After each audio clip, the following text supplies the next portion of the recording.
this motherfucking bag. Stand on the way I made. Sacrificing time for this shit, man, I got a plan. Tried to tell niggas years ago, they ain't understand. Riding by myself and it's cool, I'm all in my head. Everything in life you can't replace, I build relationships. Pretty little smile make a nigga wanna lock it in. We met the same time I lost a friend, we should try again. You been on my mind, you should hop in. I ain't gonna hurt you, baby girl, you know we locked in. Used to be on FaceTime calls on the regular. Never made time, landed on my busy schedule. Now every time I get the bay, you know I think of you. Working on your brand, love, you know that I... Reporting live from the liquor store, man. And when all three of us come together, man, it's Cowboys Uncut. Scottis.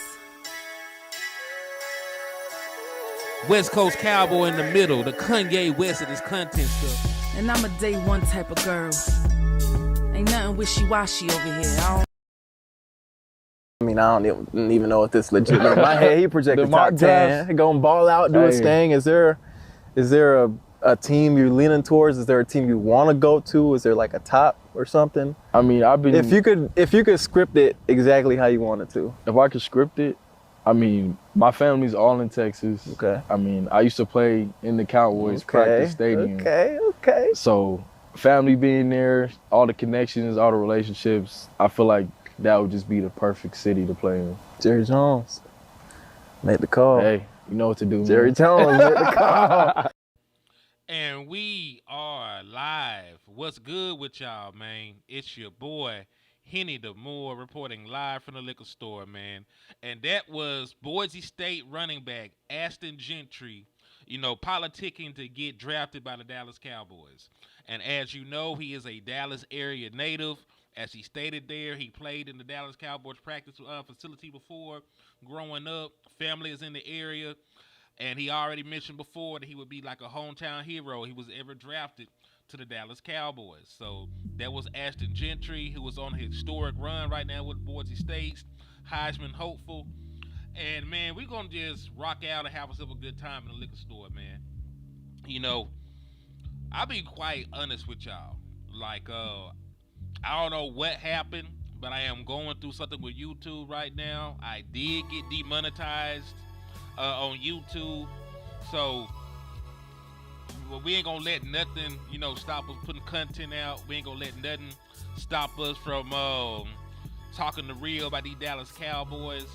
So, go sub up on Facebook. Still hit the Cash App. It won't let you do super chats no more. It won't let you do memberships no more. But you can still always support. You can like the content, share the content, sub up on Facebook, hit your boy with Cash Apps. We gonna grind through it, man. Cause I do this for y'all. I still want to come on here and give y'all the best content humanly possible. So, like I said, ain't nothing gonna stop our grind. Ain't nothing gonna stop our shine. We in the liquor store. Finna get drunk on this Dallas Cowboys content. I'm trying to get the volume right on this music, though. Hold up, bear with me. Because it goes from being just right to a little bit too loud. I'm trying to get that music playing in the background correctly. But salute to everybody out there, man. I see Jay Money, Jameson Taylor in the building, JV B-Boy, my boy, what's up with you? Let's see. Holla Boy Kennels, what's up with you? Jameson Taylor. Salute to all y'all good people sliding into the liquor store, showing love and support, man. I appreciate y'all.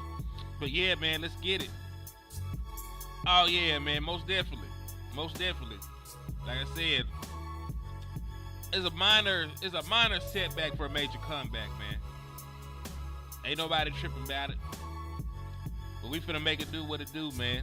So, as y'all saw from the title, there's been a bunch of talk and discussions and conversations about who will be the next head coach for the Dallas Cowboys. They talk about Bill Belichick. That's a name that's been floating around. They talk about Jason Witten. They talk about Deion Sanders. I'm going to just give y'all my honest opinion on all of that. And really, I want to talk about Bill more so because that's the most likely candidate. If we're being honest and we think about the track record of the Dallas Cowboys, they like guys with skins on the wall. They like guys that are already proven in the NFL. That's really why Mike McCarthy got the job, with being 1,000% honest. Mike McCarthy was a Super Bowl winning coach, made multiple playoff trips, won a title in Dallas Stadium. So, that what really gravitated the Joneses towards bringing Mike McCarthy in. He was somebody that was already a well-established head coach. So when you think about the possible candidates that actually fit that criteria, even though I think Deion Sanders would be a great coach in Dallas, I really don't think that relationship would work. And this is why. And this is why. Deion Sanders is too good of a coach and is too much of a hot commodity right now to even have to put up with Jerry Jones. Right? Deion Sanders is making a name for himself, his own legacy at the college level as a coach, and I don't think he has to put up with Jerry Jones. You know what I mean?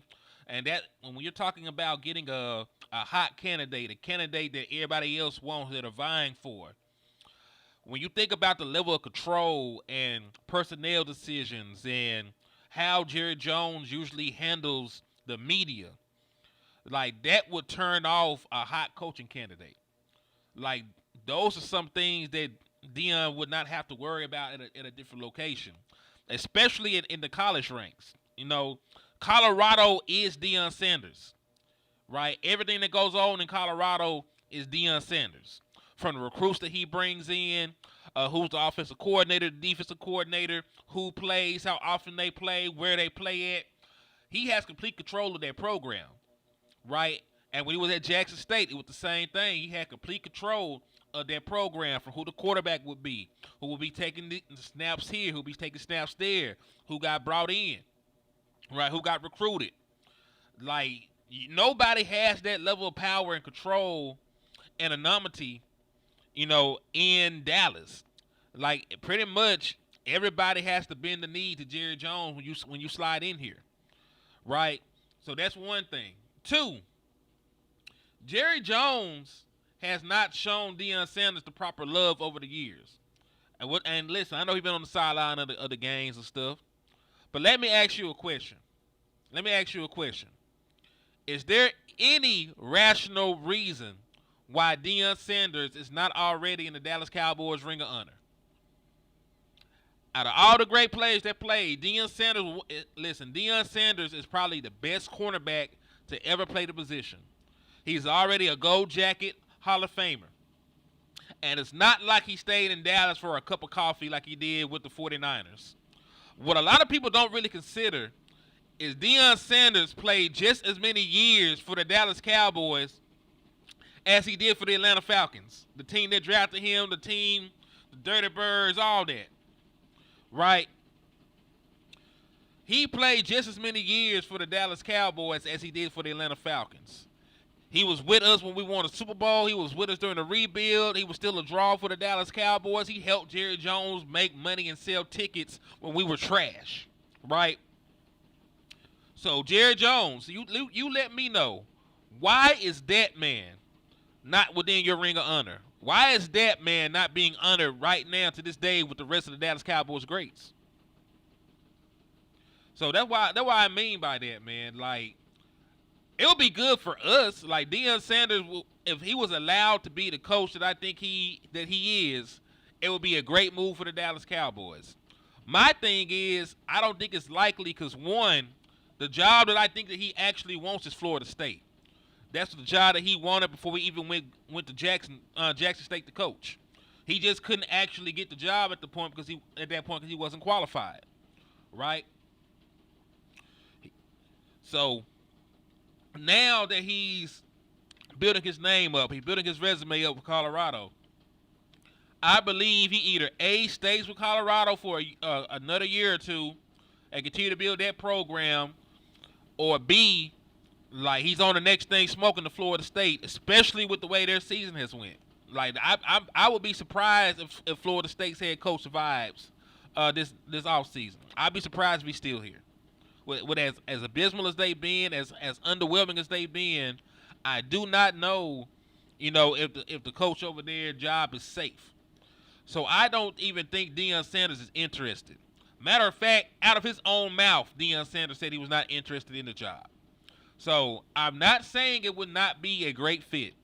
Deion Sanders is an excellent football mind. He's a motivator of men. He's a leader of men.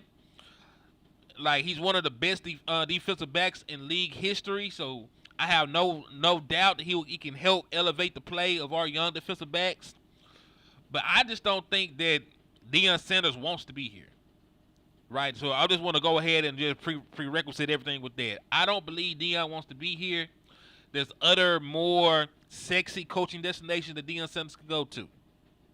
So, that's why I really want to focus on somebody like Bill Belichick. Not because I just want them.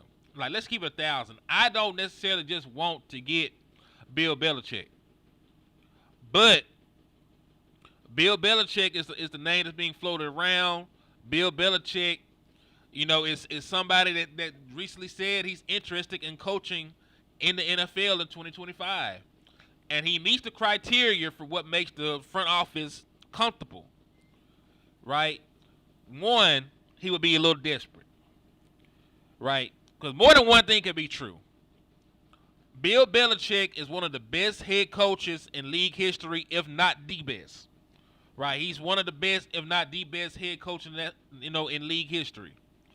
What is also true about Bill Belichick is that the Patriots organization in his final years there was awful. After Tom Brady left, the Patriots were not a good football team. Right? So what year did Tom Brady lead the New England Patriots? Tom Brady leave the Patriots. All right. So from 2020 onward, Bill Belichick was without the GOAT Tom Brady. So what do you think the Patriots' record was in between 2020 and when he left? All right, so let's see. Bill Belichick.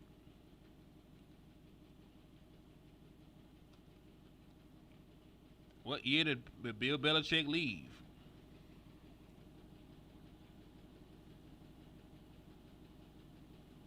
January 2024. All right, so he only been out the league 1 year. So let's see. Patriots record from 2020 to 2023.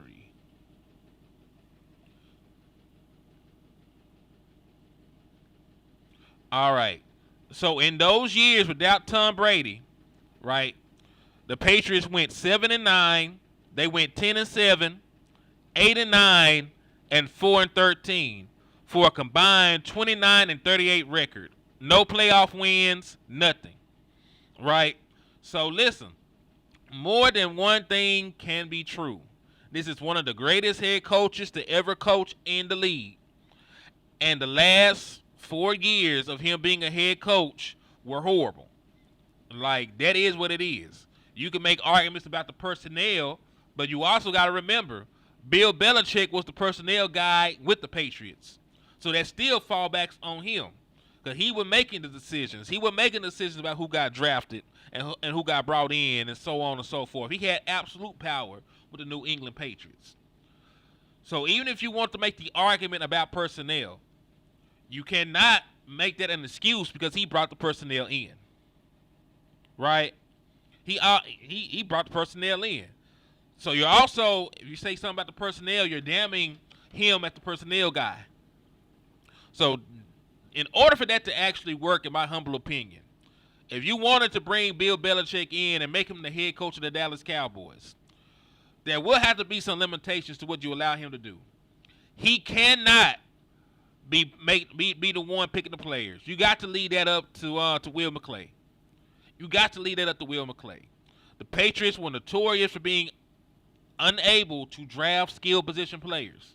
They are notorious for being unable to draft skill position players. Their wide receiver picks do not pan out. First round, second round, it does not matter. Their wide receiver picks do not pan out. So you have to leave it up to Will in that regard. Now, I do trust him, picking defensive players. That defense, for the most part, was still good. They were still finding guys like Barmore in the draft. They were still getting guys like Kyle Duggan, Duggar, they were still putting together good defensive talent on that Patriots roster while he was there. So he does still have a good eye for assessing defensive talent.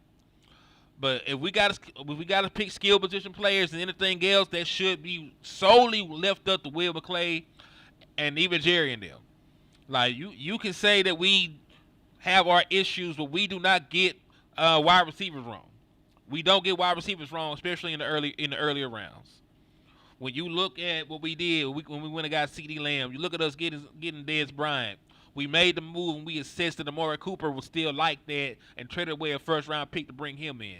So when it comes to assessing, hey, what's up, Mr. Deacon? Thank you for tapping in. Calvin Jefferson, what's up with you? Sugar Daddy Warren, what's good with you? And yes, he definitely does know the 3-4 defense. So if you want to make a defensive scheme change, and you feel like Micah Parsons and Overshown and guys like that would be more suited to play, in a 3-4 base defense, Bill Belichick is your guy. But in order to move to a 3-4, you still need to get the defensive tackle position correct. You still got to find a way to bring in a big space-eating nose tackle to stop up the middle. Because remember, you're only going to have 3 down linemen. Like 3 down linemen, and you're going to have the field flooded with linebackers. There'll be 4 linebackers, 3 down linemen. It is imperative that you have size in the interior so that the guys coming off the edges will have an easier time being in that corner. You got to have somebody eating up space in the middle, make it hard for teams to run right up the middle against that 3-4 defense. Because they are susceptible to the run unless you have one of those pieces. When you talk about successful 3-4 defenses, they all got great defensive tackles. If you talk about the Bucs, right, and what they did, they had Vita Vea, right? They had Vita Vea in the middle of that defense, stopping the run. When you talk about the Ravens, when they in their 3-4 defense, they had a Loti Nada, right? Every great defensive front in a 3-4 got to have the defensive tackle. They got to have the space-eating, dominant defensive tackle. And listen, are we still going to hang on to Monty Smith? I mean, he's under contract. There's only year 2. But I'm not just leaving it solely up to Monty Smith at this point. I'm bringing in a good veteran defensive tackle, right? Listen, in my humble opinion, whoever the best one tech is in free agency, the Dallas Cowboys need to bring them in. I'm not sure if this free agent class has great defensive tackles yet. I have not looked. But if there is a good defensive tackle available in free agency, the Dallas Cowboys need to bring them in. Not only to actually play, but to also to help Monty Smith develop.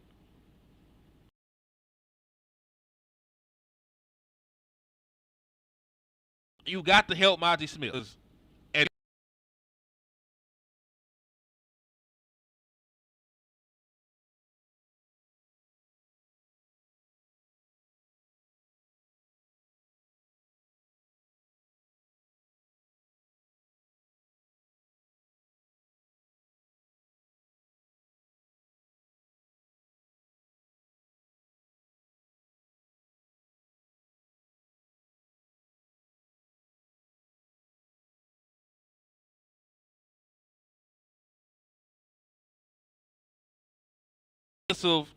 In 2 defensive schemes, he was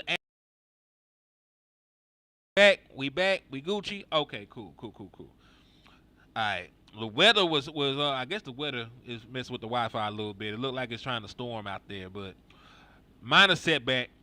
Yeah, we back now, man. We should be back. The connection had went a little wonky because of the storm in the area, but we Gucci. Yeah, he said, y'all team. Listen, we know that the Dallas Cowboys are trash right now. I warned people that this could possibly be the outcome if they didn't do anything in free agency. And guess what? They didn't do anything in free agency. The Dallas Cowboys lost a 1,000-yard rusher. They lost multiple pass rushers. They lost Stephon Gilmore. Lost your best run stopper in Hankins. And you just thought this team that made no improvements was going to run out here and dominate the NFL. Like, shit like that don't happen. The Dallas Cowboys are entirely too reliant on drafting guys and hoping that they develop. And when you're not players in free agency and your draft prospects don't hit immediately, right? If they don't hit immediately, you're going to be a bad football team.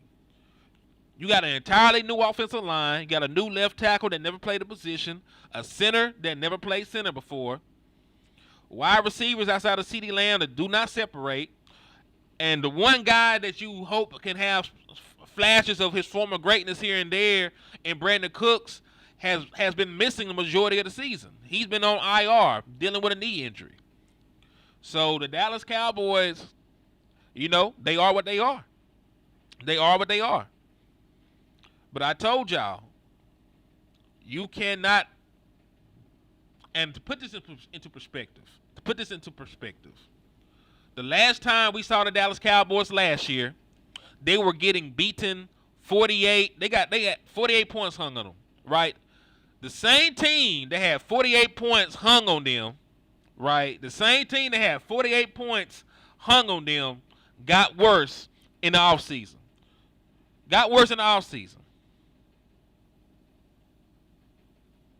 So I don't know what to tell you. I don't know why we thought this team would be dominant. Yep, Deron Bland ain't played. And really, when you look at the multiple injuries the Dallas Cowboys have had, and all the players that are no longer here, I'm really surprised we even started 3-5. To be honest with you, I'm actually surprised we started 3-5 with how piss poor this season was starting.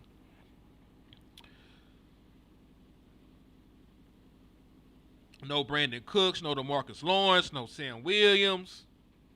Micah Parsons missed a large section of the season. Deron Bland still has not played. Jordan Lewis is going to be out this game. If you haven't got to that point yet, if you haven't heard the news, Jordan Lewis, your starting slot corner, will not be participating in this game. He's dealing with a neck injury, if I'm not mistaken. He's gone. He's not playing. So this is the thing, man. Like, there's only so much you can do when you're that injured. There's only so much you can do also when you're not that talented. I do not personally believe the Dallas Cowboys have one of the better rosters in the National Football League.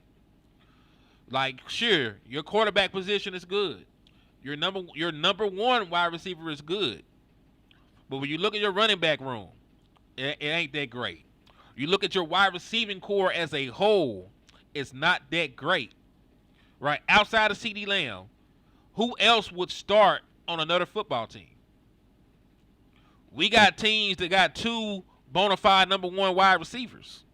Right? When you look at the teams like the Bengals, they got T. Higgins and Jamar Chase.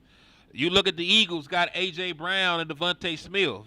The 49ers got Brandon Ayuk is on IR. But when healthy, they have Brandon Ayuk, they had Deebo Samuel, and now they got Pearsall, who was a number one pick, a first-round pick himself.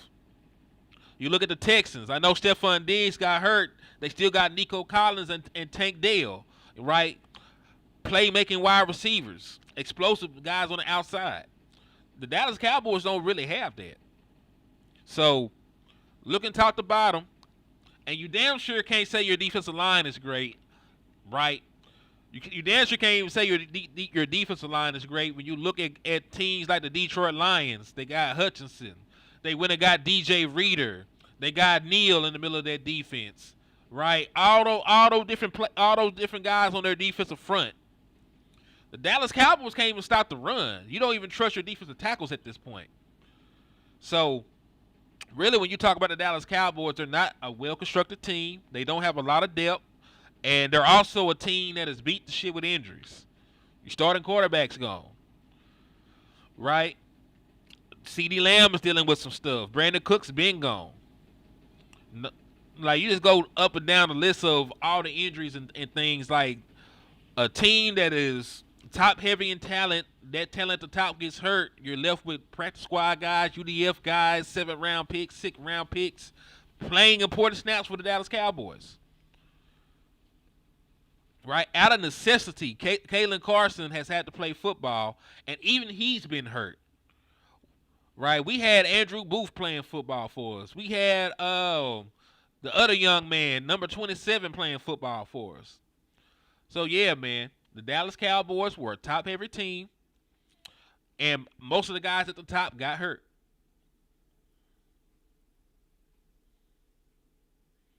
Yep, and listen, the Lions were shit.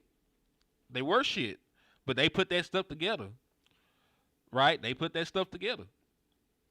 They made sure to get Jared Goff in that trade when they sent Matthew Stafford over there to the Rams. They made sure to use those picks on quality players. They got the Jahmyr Gibbs. They added David Montgomery, the other star running back in free agency. They added DJ Reader in free agency. Last year they signed C.J. Gardner-Johnson in free agency to help get them over the top in their secondary. Right? And listen though, Goff may not be the best quarterback in the world, but what Jared Goff has shown that Jared Goff can be an efficient, highly effective quarterback within the right scheme. Right? He is not a quarterback that's going to elevate the talent around him, but he is a quarterback that can run a scheme, a play action, run heavy base scheme effectively. We've seen them do that with the Rams and get to a Super Bowl. So it's not like Jared Goff is the best quarterback in the world, but Jared Goff knows who he is. He does not play hero ball. He makes the right reads. He gets the ball to his playmakers, and he's supported by a damn good run game and defense. And if you can do that, you can play in championship games. You can play in Super Bowls, right? There is a reason. There is a reason why guys like Jared Goff make Super Bowl appearances, and why guys like Warren Moon never even made it to a championship game. It's really the talent around them and the scheme that they're in. If the scheme is solely you throwing the ball around 30, 40, 50 times, right? And that's a hard way to live. That's a hard way to live. But if the scheme is based around running the football, play action, max protecting, getting guys wide open, getting the ball out of your hands quickly, right? Being able to support your quarterback, there's a lot of guys that can win like that. So Jared Goff and guys like him who aren't just bad quarterbacks, they're okay. But they can be elevated by a scheme. We seen that with Jimmy Garoppolo. Jimmy Garoppolo made it to a Super Bowl. Jimmy Garoppolo made it to an NFC Championship game.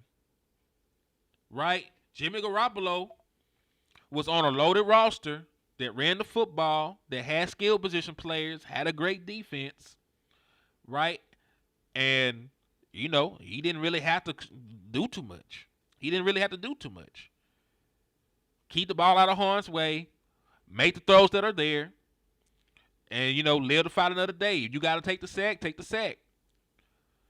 I mean, listen, I believe, I'm not mistaken, the 49ers blew out the Packers, and I think Jimmy Garoppolo only attempted 8 passes, and they completely destroyed and disemboweled the Packers in a playoff game. Right? That what happens when you put the adequate talent around these other quarterbacks. The Dallas Cowboys are asking Dak Prescott, right? They're asking Dak Prescott to go out there with just CeeDee Lamb, a banged-up offensive line, a piss-poor defense, because listen, right now you're piss-poor, you're a bad defense. Even last year, you were giving up 28 points points a game to teams with winning records, so you weren't really a playoff caliber defense in any stretch of the imagination. They asking Dak Prescott to go out there with CeeDee Lamb and, occasionally Jake Ferguson and, win throwing the football 30, 40 times, and that shit is just not going to work, bro. You don't have the defense for it. You don't have the run game for it. And to be as quiet as kept, like, Dak did not play well this year. Like, Dak needs more help than what you're giving him up to this point. And that's okay. That's okay. Because I remember Troy Aikman being 1-15 without the star players in Dallas.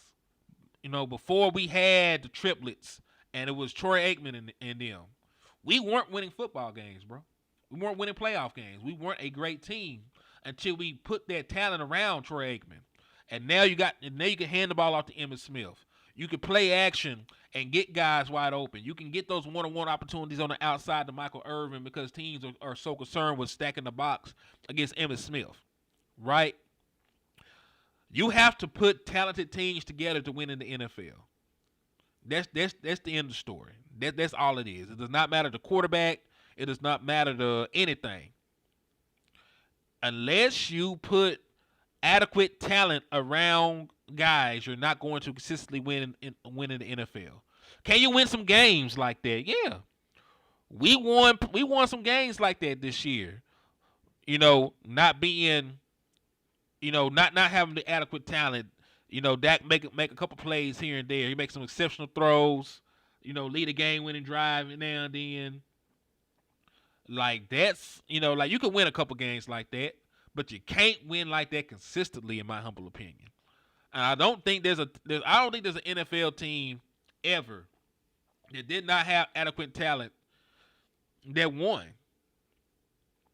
I just don't remember one. I don't think there is one. Yeah, I already heard Deion said he ain't coming. And see, and it's the thing. If you put Tyler Guyton at right tackle, you are undermining everything he went through this year at left tackle. It's different footwork, different hand placement. And listen, he had time on task at college doing that, but all those reps you gave him this year at left tackle would be wasted if you move him to right tackle. They would be wasted. And then, because the left tackle position is so important, the Dallas Cowboys are going to have to use a premium pick at left tackle again. So instead of getting the adequate players we were just talking about to surround Dak Prescott, right, so that your team can be better, you're going to spend another draft pick on an offensive lineman. You spent 9 draft picks on offensive linemen since 2020. You spent 9 draft picks. You drafted 3 offensive linemen just this year. You drafted Tyler Guyton. You drafted Cooper Beebe. You drafted Nate Thomas, who hasn't played due to injury. My point being, the Dallas Cowboys, if they make any further alterations to the offensive line outside of like Zach Martin retiring, like we got a guy to replace Zach Martin, I'm moving TJ Bass to that right guard spot and calling it a day, right? I want the Dallas Cowboys to actually use those assets to improve the team. If you want an offensive lineman, if you feel you want a left tackle or you want a right tackle, don't draft the guy that needs time to develop. The window for the Dallas Cowboys to win is right now during Dak Prescott and CeeDee Lamb's contract extension. After that, it gets shaky. You might have to replace both of them by the time their contracts are up, depending on how they're producing. Right? So instead of putting more assets to the offensive line, I want the Dallas Cowboys to really live up to the mantra of draft and develop. You drafted 9 offensive linemen, bro. And that's not even counting the people that you brought in as undrafted free agents. There have been well over a dozen, damn near 20 guys you done brought in to play the offensive line position for you. You done brought in damn near 20 guys to play the offensive line position for you. You have to figure that shit out. I'm sorry. You have to figure that shit out. So listen, if you make a move at offensive line, you make it with the guys that you got already on the team. Like my boy saying, like, hey, Austin Richards look good at left tackle. Cool, fuck it, put him in. But I'm not drafting another offensive lineman, bro. At least not with a premium pick. I'm not. I'm sorry. You've used damn near all of your high quality assets on the offensive line, and they're still not good, bro. I ain't got time for that. You're using assets and picks for an offensive line that still ain't good, bro. I'm done. I'm sorry. My quarterback that we just paid $60 million to needs people to throw the ball to, bro. that he needs people to throw the ball to. We're not going to keep winning football games with 3rd-round picks, 7th-round picks, undrafted free agents playing wide receiver, bro. You need wide receivers in the top 2 rounds, man. You need wide receivers in the top 2 rounds. That's all I'm saying. You're not going to get your money's worth out of Dak Prescott if he does not have skill position players to throw the ball to. Now, the only way that I backtrack off of that, right? The only way that I say, hey, don't worry about wide receiver, is if you go and get one in free agency. If you pull a coup and you're able to get T. Higgins in free agency, I ain't gonna say shit about drafting one. If you're able to get a true wide receiver 2 that could possibly be a wide receiver 1 when CeeDee Lamb is injured, cool. I ain't gonna say anything about wide receiver. But because we know damn near for a fact the Dallas Cowboys are not going to spend in free agency, we damn near know for a fact the Dallas Cowboys ain't gonna spend no bread. It sort of makes it even more dire that we use these picks to get some skill position players in. It just makes it that more dire. Matter of fact, let me see if I can tell you all the offensive linemen the Dallas Cowboys have drafted, since then. All right, so these are the draft picks. All right, these are the draft picks for offensive linemen for the Dallas Cowboys. They drafted Tyler Biadasz. They drafted Josh Ball. They drafted Matt Forniak. They drafted Tyler Smith. They drafted Matt Walesko. They drafted Austin Richards. They drafted Tyler Guyton, drafted Cooper Beebe, drafted Nathan Thomas. And that's just through the draft. That's 9 guys since 2020. That's not counting TJ Bass. That's not counting Brock Hoffman. That's not counting Shipley. That's not counting any of the guys that they brought in. Nor is that counting the free agents that they brought in. You also brought free agents in for your offensive line over the course of that period. So all the people you brought in for your offensive line, somebody got to develop, bro.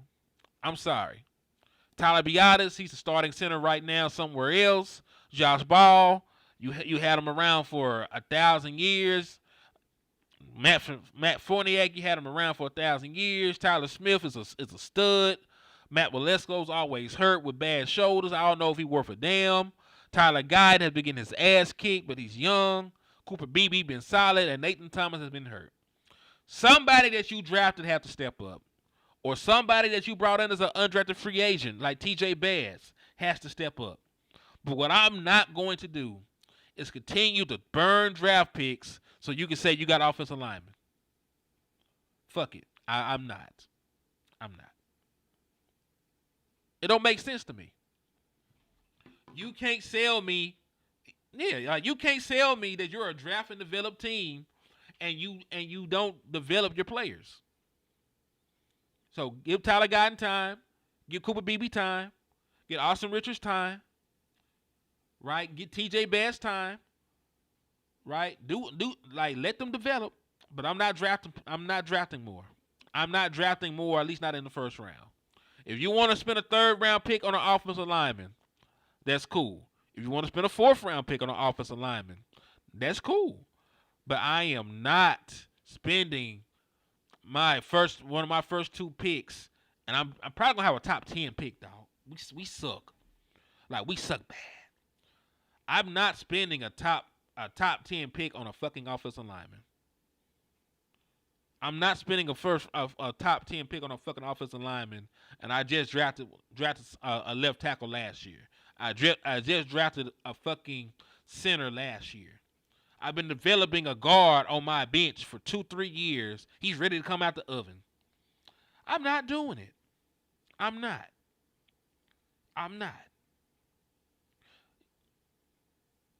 Hey, Jay Recruiter, I agree with that too. You need a good offensive line coach. You need somebody to hold them accountable. You need somebody with a good scheme. You need somebody that can actually get the most out of the players that we have. Because we have not been getting good offensive line coaching for a while. So Laurie can go. It's over with. Salute to my boy Rico, man. Salute to everybody in the chat. And if it looks funny on there, if you're on YouTube and it looks funny, we are no longer monetized. YouTube is trying to hate me out. But if you want to support the liquor store, keep the lights on so we continue to make content, hit the Cash App. It's $Hennythemoor. $Hennythemoor. If you want to help keep the lights on in the liquor store, man. We going through it with YouTube right now. They hating on us. They don't got no love for the liquor stores, and we ain't got no love for them. But, you want to support, hit the Cash App. It's $Hennythemoor. I bring Colombo back. I bring anybody back. Because, listen, you can't get much worse than what the Dallas Cowboys are going through right now. Now, just imagine, dog, if the offensive line coach was this bad and we didn't have Duke. Like, we're getting through, guys getting developed from outside coaching. Like, a lot of the guys work with Duke in the offseason. He's a guru. He's one of the best in the business. Thank God for that, right? Thank God for that. Because if they weren't getting that coaching from Duke and that development from Duke, paired to us not having a good offensive line coach, imagine how much more shitty this offensive line would be. Like, really, when you think about it, man, like, it's crazy. The only reason that they're a serviceable offensive lineman right now is they've been putting in extra work on their own dime to be better. Because they're not getting that kind of coaching from Solari. I'm sorry. They ain't getting that kind of development and technique and that technique taught like they're getting from Duke from Solari, man. They just aren't. It's evident. I promise you, it's evident. He said, yes, I would definitely take Colombo back. Our O-line was beastly then. And listen, I want y'all to remember, you also didn't have a bunch of young pups on your offensive line either. You had veteran guys. Speaking of offensive linemen, man, shout out to Connor Williams for calling a career. Former Dallas Cowboys guard, went on to Miami where he revitalized his career as a Dolphin, playing center. He recently just retired, man. The injuries were too much for him to overcome. He called it a career. Why Connor Williams was not the best guard in Dallas, he did go on to play at a very high level with the Dolphins at a different position that we never gave him an opportunity to play. So shout out to Connor Williams, hell of a career. Just wanted to give flowers to a former Dallas Cowboy, man. I know it wasn't always sunshine and roses and peaches and shit, but he was one of us, man. So salute to Connor Williams, man. Damn good career, and God bless. Much love to you in any future endeavor that you get into, bro. Yeah, he moved to center, and he was fantastic. We didn't give him an opportunity to play center here, but he was fantastic playing center for the Dolphins when he was over there and healthy. Matter of fact, he played so well at center, I was not mad at the thought of bringing him back to play that position for us. Right? I was not mad at the thought of bringing Connor Williams back to play the center position for the Dallas Cowboys. This is how well he played. What's up, Owen? Yes, the Dallas Cowboys definitely need a wide receiver too.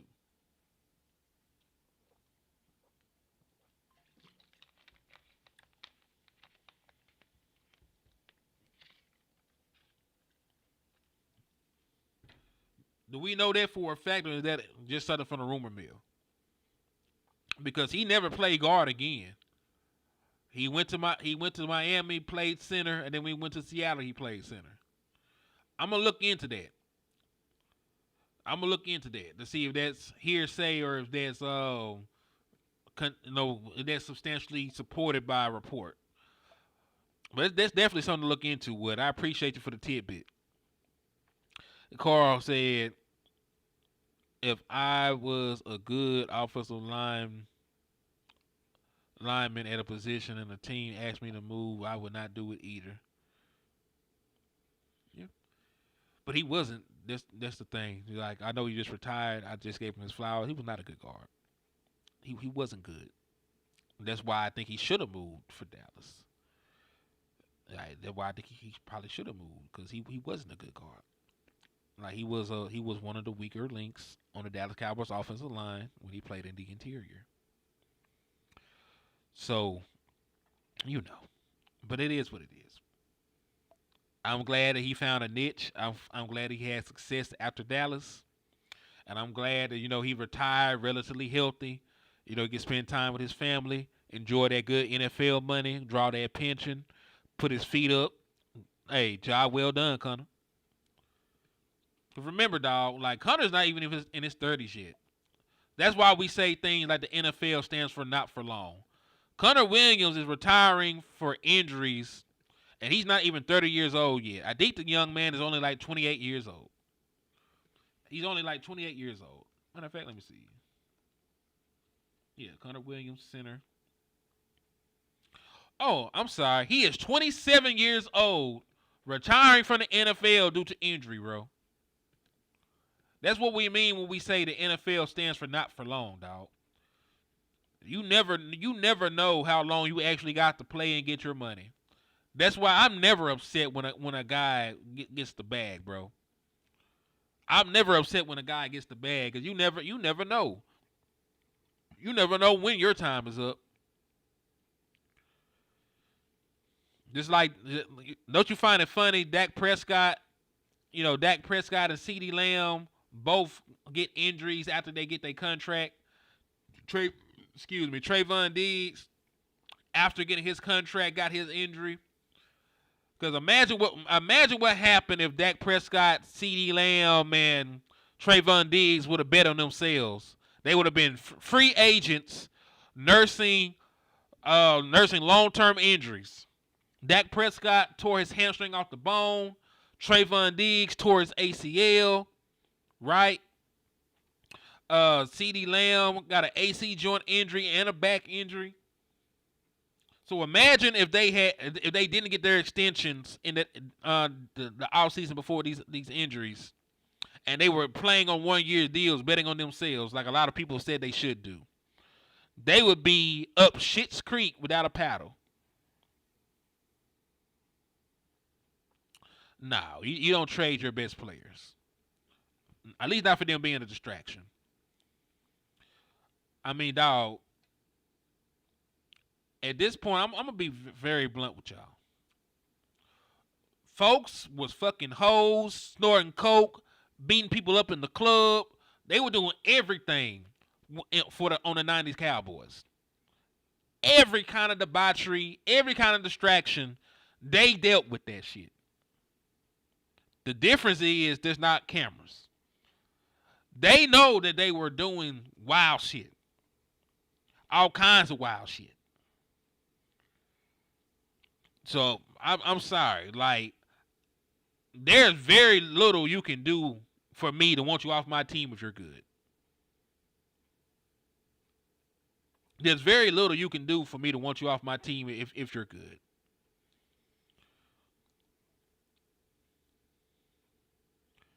I'm just saying, like, look, y'all know. Y'all know the truth. Y'all was there. Philly. Listen. Everybody knows what went on. Yeah, everybody knows them boys were outside. So that's the thing, though, man. Like, we call that stuff distraction when we're not winning. Listen, Micah talks a lot. He has a podcast. I understand. But everybody has podcasts now. Amon-Ra St. Brown, all-pro wide receiver, has a podcast, and he has his teammates on, and they talk about all the same topics that Micah Parsons talks about. It's just because of the Detroit Lions, even when they good, nobody gives a damn. Right? When you look at the 49ers have a podcast. Fred Warner has a podcast, and they talk about a lot of the same subjects that Micah Parsons talks about. But they're not the Dallas Cowboys, so nobody gives a damn. Right? Everybody has podcasts in 2024. Everybody.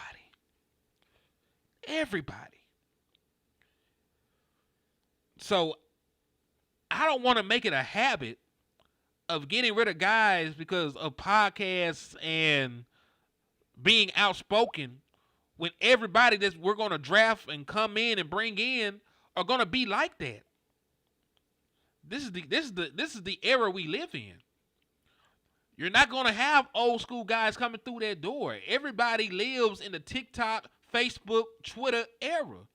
They grew up with social media. They grew up going live when they mad at somebody and having arguments on the internet. They grew up like that. You know what I'm saying? Like, just because we don't like it does not mean it's going to change just by getting rid of a guy. Most of the prospects we bring in are active on social media and will probably be like that themselves. Like, I understand that we don't like it. I understand we don't like people talking that much. But this is the era we live in, bro. This is the era that we live in. This is how these kids grew up. It's different for us because even at my age, like, we didn't have cell phones throughout the entirety of our lives. You know what I'm saying? When I was a child, we didn't have cell phones, right? It was up until I was damn near grown before we had cell phones and shit, bro. Yeah, like we were damn near. I was damn near grown for when we had cell phones, man. Like MySpace and stuff like that, like some Black Planet. Like, I was alive when those were just now popping off. You know what I'm saying? Like, it's different. It's a different time, bro. It's a different time, especially now when there's people make living off of just getting on the internet and talking. Dak Prescott is in his 30s too, bro. Like, you forget there's a distinct age difference between Dak Prescott and Micah Parsons. And Dak Prescott is also the quarterback. He already had people with pitchforks and all the other shit up in arms during the anthem shit. They were drawing Dak. Like, Dak Prescott ain't said shit since that anthem stuff. All that dude do is post his endorsements and stuff, and he might post his family or something like that. Dak Prescott has learned not to talk. Dak Prescott has learned not to talk. Oh, yeah, it is. It's a distinct difference. You may not believe that, but there's a distinct difference. Like 4, 5, 6 years. And listen, why do y'all want Micah to be a leader? There's no prerequisite that said that Micah Parsons has to be the leader of this defense. There's no prerequisite that says that. Y'all are forcing him to be the leader. Matter of fact, I want to ask y'all, Micah Parsons, why is Micah Parsons not even the eldest person on the defense? Why did leadership get bestowed upon Micah Parsons when DeMarcus Lawrence is in the building? Huh? That's the question I want to know. Why does leadership get bestowed upon Micah Parsons just because he's great? Just because he's great, why did Micah Parsons have to be the leader on the team?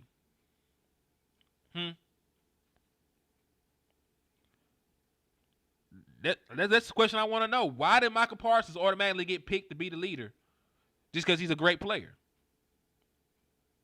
There were already established guys in the room. Like, why did Micah Parsons got to be the leader? I thought DeMarcus Lawrence was the emotional leader, the rallying guy. What happened to that? Why did Micah Parsons all of a sudden now got to be the leader because he's one of your best players? He didn't ask for leadership. He came in here to be a great player, and he does that. That's the thing. We can agree to disagree, but I just want to know, why does he got to be the leader? Matter of fact, Trayvon Diggs has been here longer than Micah Parsons. Why is Trayvon Diggs not the leader of the defense? Why is Trayvon Diggs not the leader of the defense? But this is the thing. You can make an argument that Trayvon Diggs is a better corner than Micah Parsons is a pass rusher. Right? You can make that argument. Why is Trayvon Diggs not the leader then? It's since He's a better corner than Micah is the pass rusher, right? Technically, by the numbers, when you stack them up against the other corners around the league, and you stack Micah up against the other pure sack guys around the league. So why did the onus go on Micah? That's a real question I got. Why is Micah Parsons the default leader of the defense? Why not Tank? Why not Trayvon? Why is Micah Parsons the default leader in the locker room?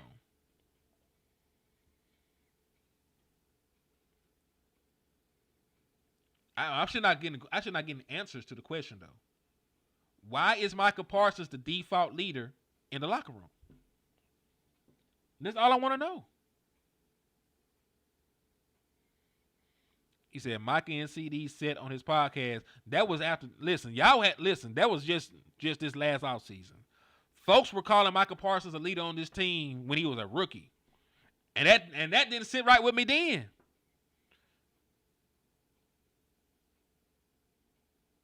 He said, "Why do folks wake up early in the morning to come on?" I said maybe he's better at motivating them. Just a suggestion. And this is the thing: we may never know. I don't know the inner workings of that locker room. I don't know the inner workings of the locker room. I don't know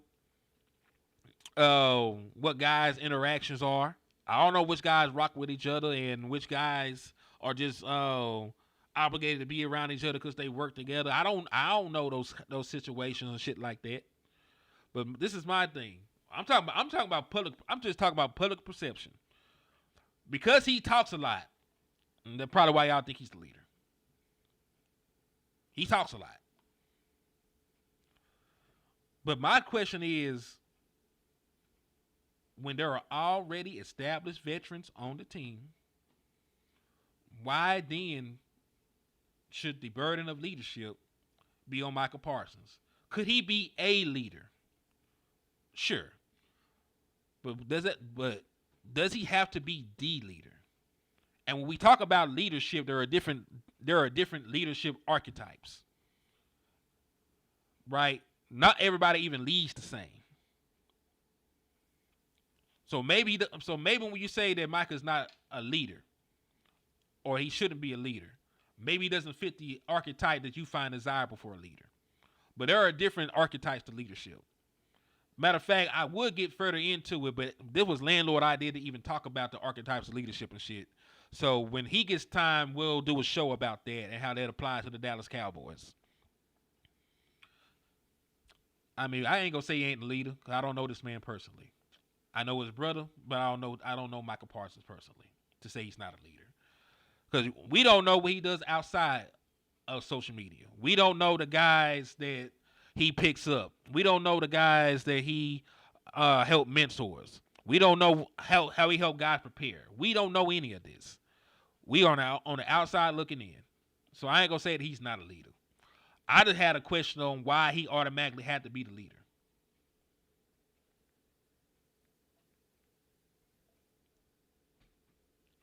Just because it's ideal does not make it reality.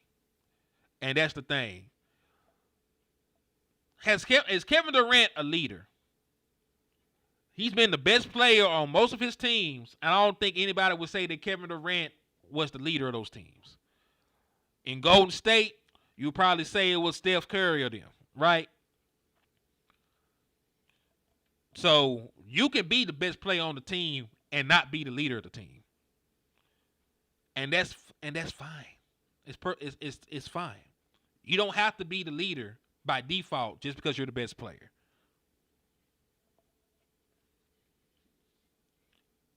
And listen, that's not even entirely true. People gravitate towards you because you're great. You could be an asshole. Like, you could be the guy that's great and nobody fucking likes you. I'm not saying that this is the case, but we know that everything in life is not black and white. There's too many areas of grays for us to speak in such broad strokes. There's too many different shades of gray to speak in such broad strokes about topics like that.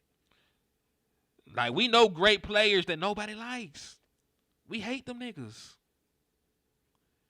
Yeah, listen, I'm not saying it's not ideal. Like, you're not lying when you say it's ideal for your best players to be the leader. It's ideal. But we also know that we do not live in an ideal world. You know what I'm saying? Like, we deal with stuff that's least than ideal every day. So while we would want that to be the case, it is what it is. I think they're going off how they felt about them in the draft.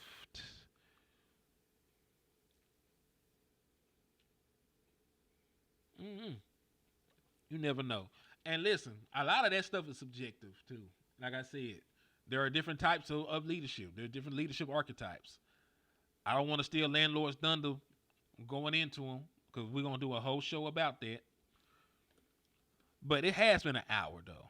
I think we have some very productive conversations on here. Like I said, man, monetization on YouTube, no monetization on YouTube. I enjoy this shit. Getting up talking to y'all about football, the Dallas Cowboys. Like, I like it. So, regardless of what happens, I'm going to keep making content. Probably what I tell you to do, go to my Facebook and sub up on there as well if you haven't already. Just in case anything else wonky going with YouTube that might try to take me out. Go to my Facebook. It's HTM Sports. Give me a follow and like on there. If anything happens to my YouTube, I'll be putting up the same content on Facebook. So y'all make sure y'all give me a follow there. Twitter as well. X, whatever you want to call it.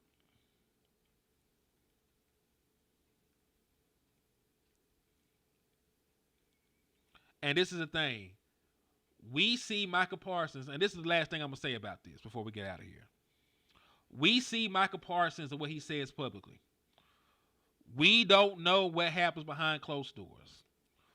We don't know what Micah Parsons does to help these guys when the cameras aren't rolling. Matter of fact, we actually do.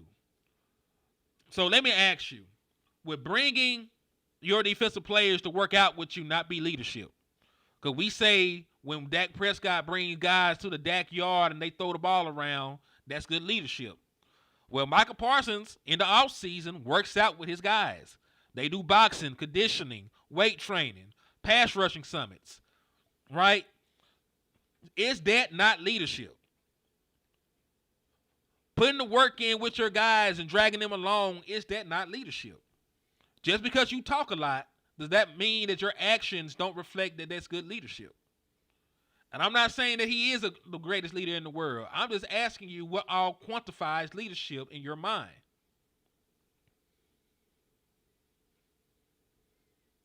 I didn't ask you about what the camera was rolling. I said when the cameras are not on.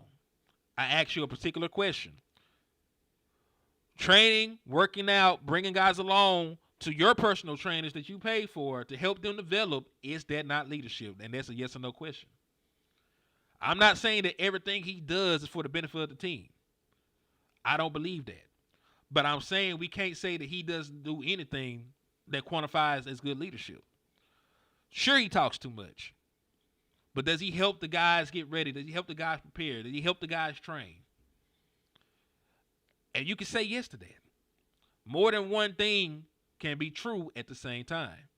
Does Micah Parsons say things that rub people the wrong way? Does he say things disparaging? Maybe.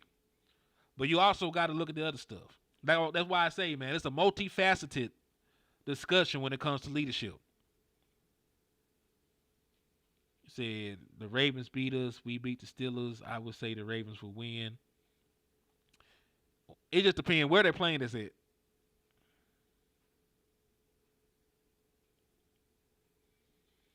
I don't know shit. I'm telling you what I think. I'm sitting here live on the YouTube channel telling you, my brother. He said he does some things that could be considered good leadership, undoubtedly. That's the thing. Like, every person has more than one side to them. Like, every person is not always one way when the camera rolling. Like, there's different shit that goes on, man. But like, again, I was trying to close out. God bless y'all.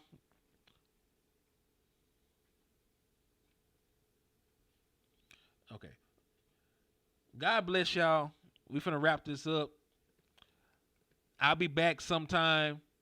Maybe sometime tomorrow. Maybe I'll go live a little bit before the Monday night game. We'll chop it up there. 'Cause we didn't talk anything about the Texans.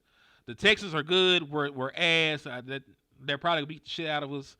That really is all we have to say. But we'll go a little bit in depth on it tomorrow. But on the way out, y'all, hit that like button, hit the share button, hit the Cash App. I was gonna say hit the Super Chat, but that shit is not there no more. Yeah, we rocking, man. And in the words of West Coast Cowboy, never look down because the star is up.